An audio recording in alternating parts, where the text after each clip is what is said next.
पशुपति व्रत कैसे करें? जानें संपूर्ण विधि एवं नियम। पशुपति व्रत कब से शुरू करना चाहिए? पशुपति व्रत हमेशा पूर्णिमा के दिन जो सोमवार हो उसी दिन से शुरू करना चाहिए और अगर ऐसा संभव न हो तो किसी भी शुक्ल पक्ष के सोमवार से व्रत प्रारंभ कर देना चाहिए। अगर यह भी नहीं हो सके तो जो सोमवार से मन में पशुपति व्रत शुरू करने का विचार है उसी सोमवार से पशुपति व्रत प्रारंभ कर देना चाहिए। पशुपति व्रत करने से मनुष्य के जीवन में चल रही सभी समस्याओं का अंत हो जाता है, क्योंकि आपको पता होगा कि पशुपति अस्त्र एक अमोघ अस्त्र है जिसका वार कभी खाली नहीं जाता। इसी प्रकार पशुपति व्रत करने वाले की मनोकामना कभी खाली नहीं जाती। तो चलिए जान लेते हैं पशुपति व्रत के बारे में विस्तृत जानकारियां। पशुपति व्रत करने के लाभ। पशुपति व्रत मात्र 5 व्रत किया जाता है जिससे मनुष्य के दुर्लभ से दुर्लभ मनोकामनाओं की सिद्धि होने लगती है। पशुपति अस्त्र के समान पशुपति व्रत भी अमोघ है तथा इसे करने में किसी प्रकार की कठिनाई भी नहीं आती है, क्योंकि इसे मात्र 5 की संख्या में ही किया जाता है। 5वें व्रत में ही उद्यापन किया जाता है, इसलिए यह काफी असरदार और आसान व्रत होता है। पशुपति व्रत के नियम।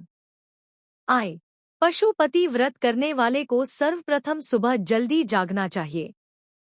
2. पशुपति व्रत करने वाले को एक थाली जरूर लेना चाहिए। थाली में ही पूजा की सभी सामग्रियां लेकर शिवालय में जाना चाहिए। 3. ध्यान रहे जिस थाली से सुबह पूजन करना है उस थाली को वापस सुबह के पूजन के बाद धोना नहीं है।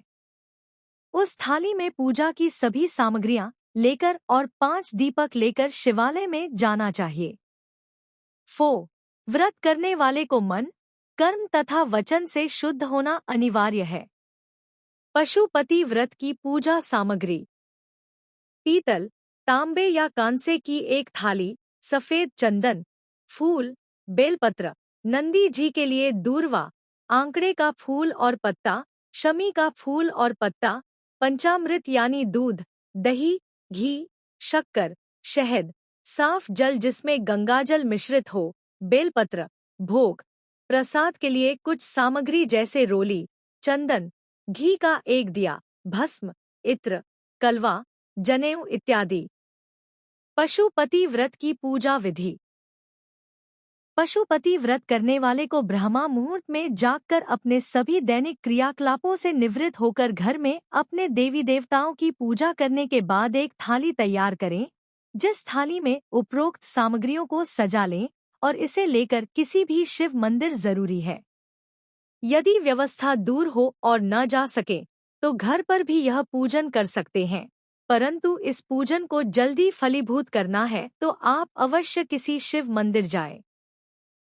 सर्वप्रथम भगवान भोलेनाथ को गंगाजल मिले हुए जल से स्नान कराएं। इसके बाद दूध, दही, घी, शक्कर और शहद से एक एक करके सभी चीजों से भगवान भोलेनाथ का अभिषेक करें।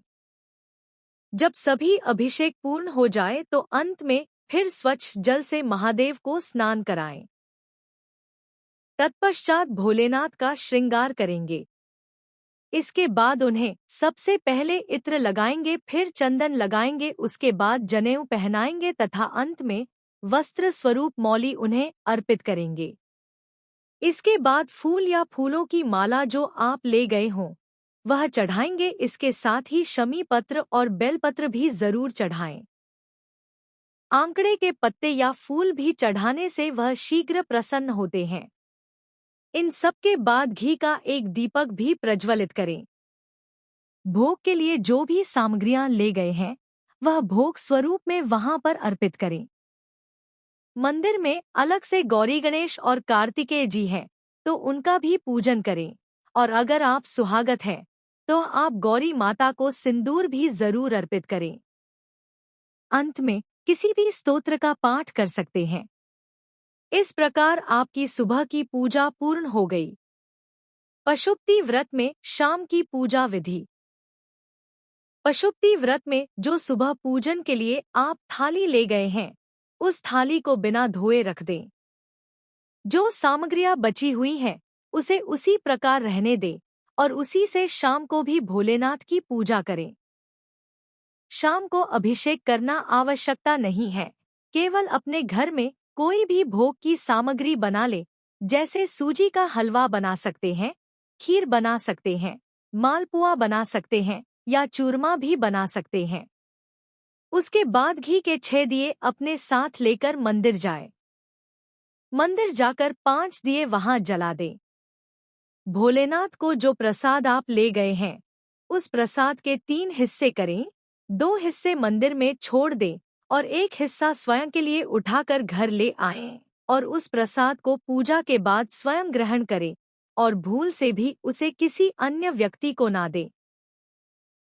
प्रसाद ग्रहण करने से पहले 5 दिए मंदिर में प्रज्वलित करें और एक दिए को बिना जलाए अपने घर आएं और इस दिए को घर की चौखट पर यानी आप अपने घर की तरफ मुंह कर लें और फिर आपका दाहिना हाथ जिधर है इस दाहिनी हाथ की तरफ घर की चौखट पर घी का एक दिया जला दें और भोलेनाथ को प्रणाम कर अपनी मनोकामना की पूर्ति की कामना करें। फिर घर में आकर वह जो तीसरा हिस्सा आप मंदिर से ले आए हैं उसे ग्रहण कर लें। इस प्रकार आपकी शाम की पूजा भी पूर्ण हो गई। पशुपति व्रत की उद्यापन विधि। पशुपति व्रत का उद्यापन व्रत के 5वें दिन ही किया जाता है। उद्यापन की सारी विधि सामान्य वही रहेगी जो हम प्रतिदिन पूजा करते हैं। 5 दीपक जलाते हैं, प्रसाद का 3 हिस्सा करते हैं। उसके अलावा एक काम और करना होता है। उद्यापन दिन थोड़ा सा सीधा कच्चा अनाज ले लिया जाता है। एक नारियल पर 5 बार कलावा लपेटकर 11 या 21 रुपए शिव मंदिर में भगवान भोलेनाथ से अपनी मनोकामना पूरी करने के उसे रखकर प्रार्थना करके फिर उसे दक्षिणा स्वरूप सीधा किसी ब्राह्मण को देकर चले आते हैं। बस यही है व्रत की उद्यापन विधि और इस प्रकार व्रत करने से महादेव सभी कामनाएं पूर्ण कर देते हैं। उम्मीद करती हूँ यह जानकारी आपको बहुत पसंद आई होगी।